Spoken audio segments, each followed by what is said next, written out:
করলো মানুষ আল্লাহ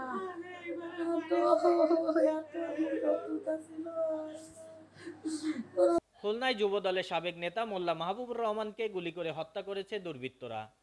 শুক্রবার দুপুরে নগরীর দৌলতপুর মহেশ্বর পাশা পশ্চিম পাড়ায় নিজ বাড়ির সামনে তাকে গুলি করা হয়। পরে মৃত্যু নিশ্চিত করতে তাকে কুপিয়ে পায়ের রগ কেটে দেয় দুর্বৃত্তরা। মৃত মাহবুবুর রহমান দৌলতপুর মহেশ্বর পাশা পশ্চিম পাড়া এলাকার বাসিন্দা মোহাম্মদ আব্দুল করিম মোল্লার ছেলে। তিনি দৌলতপুর থানা যুবদলের সহসভাপতি ছিলেন।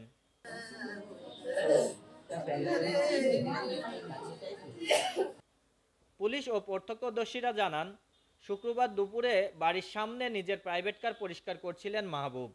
এ সময় মোটরসাইকেলে আসা 3 ব্যক্তি গাড়ির সামনে দাঁড়িয়ে তাকে লক্ষ্য করে গুলি ছোড়েন। মাহবুব গুলিবিদ্ধ হয়ে পড়ে যান। এ সময় দুর্বৃত্তরা মৃত্যু নিশ্চিত করতে ধারালো অস্ত্র দিয়ে কুপিয়ে তার পায়ের রগ কেটে দেয়। গুলিগুলোর শব্দ পেয়ে আমি আসছি, আসার পরে দেখি যে এখানে লাশ পড়ে আছে। ওই কানে, মাথায়, গালে বিভিন্ন জায়গায় গুলির স্পট রয়েছে, পার রগ কাটা ওইভাবে পড়ে আছে। এসে গুলি করে দিয়ে ফেলে তারপরে চলে গেছে।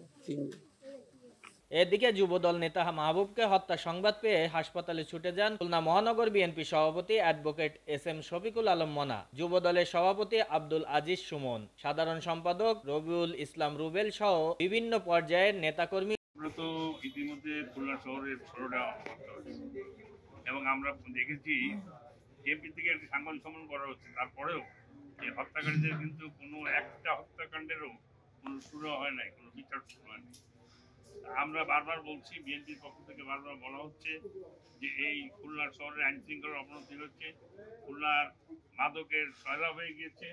আমরা চেয়েছি, বারবার দাবি করেছি যে খুলনার আইন শৃঙ্খলার পরিস্থিতি ঠিক করার জন্য, কিন্তু বিএনপির পক্ষ থেকে কোনো ব্যবস্থা নেওয়া হয়নি। সেই ব্যবস্থা যদি নেওয়া হতো তাহলে আজকে বাবুর মতো তরুণ একটা তরতাজা যুবককে জীবন দিতে হতো না। এই দিনের বেলার প্রকাশ্য দিবালোকে তাকে যেভাবে হত্যা করে তার পিতার সামনে এবং তার পায়ের রগ কেটেছে, এগুলো তো আসলে আমাদের কাছে মানে আমরা এর নিন্দা জানানোর ভাষা খুঁজে পাচ্ছি না। পুলিশের কোনো প্রশাসন কিছু নাই, কোনো ব্যবস্থা নাই, পুলিশের কোনো তৎপরতা নাই। থাকলে খুলনায় এতগুলো হত্যাকাণ্ড হয়েছে একের পর এক, কিন্তু কোনো হত্যাকাণ্ডের শুরু আজ পর্যন্ত হয়নি। আমরা মনে করি যে এই পুলিশ প্রশাসনের সম্পূর্ণরূপে পাল্টে দিয়ে খুলনায় যাতে পুলিশ সক্রিয় হতে পারে সেই পুলিশ আনা হবে। এটি এখন এই মুহূর্তে তো বলতে পারছি না, আমরা তদন্ত করে বেরোবে যে কারা কারা এর সাথে সংশ্লিষ্ট। তবে আমরা মনে করি যে তার সে রাজনৈতিক কর্মী হিসেবে, যুবদলের নেতা হিসেবে তার যে কর্মকাণ্ড ছিল, সেই কর্মকাণ্ডের মধ্য দিয়ে তার শত্রু হওয়ার কথা না, শত্রু থাকার কথা না। কেউ না কেউ কোনো শত্রুতার বশত তাকে হত্যাকাণ্ড করছে এবং এটার আমরা সুষ্ঠু বিচার চাই এবং হত্যাকারীদের আমরা প্রকৃত হত্যাকারীদের গ্রেপ্তার। আমি মোহাম্মদ ইকরাম হোসেন, পুলিশ পরিদর্শক পিবিআই খুলনা জেলা। আমরা এই সংবাদ প্রাপ্ত হয়েছি 2টার সময়। সংবাদ পাই এখানে আসলাম, এসে জানলাম যে এখানে সে এই মুরগির ফার্মে কাজ করার নাম সলেমান সহ গাড়ি ধরতেছিল। এই সময় একটা মোটরসাইকেলে 3 জন দুর্বৃত্ত আসছে, এসে তারে জানতে পারলাম যে 6টা গুলি করে 5টা গুলি করছে। প্রাথমিক ধারণা করা হচ্ছে যে এটা পিস্তল দিয়ে গুলি করছে। তো এখন পর্যন্ত তদন্ত চলতেছে, মূল ঘটনাটা কি আমরা জানার চেষ্টা করতেছি। লাশ গেছে ওখানে মেডিকেলে, আমরা মেডিকেলে যাব। আর প্রাথমিক তদন্ত চলতেছে, কে বা কারা এই ঘটনা ঘটাইছে আমরা পরে জানতে পারবো। এখানে ওই যে শুটিং ইনসিডেন্ট খবর শুনে আমরা এখানে আসছিলাম। আমরা ঘটনার 15-20 মিনিটের মধ্যে এখানে হাজির হয়েছি। আমরা আসার আগে জখমি অবস্থায় ওই যে মাহবুব, ওনাকে নিয়ে গেছে হসপিটালে। তো আমরা ঘটনাস্থলে আমরা এখানে আসলাম, পাশাপাশি একটা পার্টি আমাদের হসপিটালে পাঠিয়ে দিছি।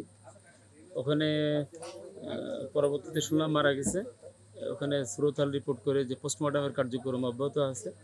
আর আমরা ঘটনাস্থলে যে আলামত যেগুলো আছে হত্যাকাণ্ডে যে ব্যবহৃত যে বিভিন্ন আলামত, গুলির খোসা বা অন্যান্য যে আলামতগুলো আছে, এগুলো আমরা কালেকশন করার জন্য আছি।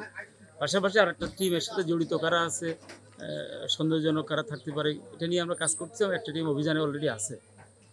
ওরা 3 জন ছিল ঘটনাস্থলে শুনছি। একটা মোটরসাইকেলে 3 জন ছিল, একজন হেলমেট পরা, 2 জন হেলমেট ছাড়া। এবং ওরা এখান থেকে বেরোয় তেলিগাতির দিকে শুনছে, এরকম আমরা এলাকায় এসে জানতে পারলাম। তাৎক্ষণিকভাবে আমাদের একটা টিম তেলিগাতি অঞ্চলে কাজ করতেছে। আর আশেপাশে কোথাও সিসি ক্যামেরা আছে কিনা, সিসি ক্যামেরার মাধ্যমে ফুটেজ সংগ্রহ করে আসামি শনাক্তকরণের জন্য প্রচেষ্টা অব্যাহত আছে। পাশাপাশি আমরা ডিজিটাল পদ্ধতিতে যে কার্যক্রম আছে, অন্যান্য যে কার্যক্রম আসামি গ্রেপ্তারের জন্য, সব রকমটাই আমরা নিয়ে কাজ করতেছি। এই মুহূর্তে ঘটনায় কারা কারা জড়িত কি সুনির্দিষ্টভাবে বলতে পারবো না। সেটা নিয়ে আমরা আরেকটু কাজ করতে পারলে একটা আশানুরূপ রেজাল্ট পাবো, তখন আপনাদের। Desk report, Khulna gazette.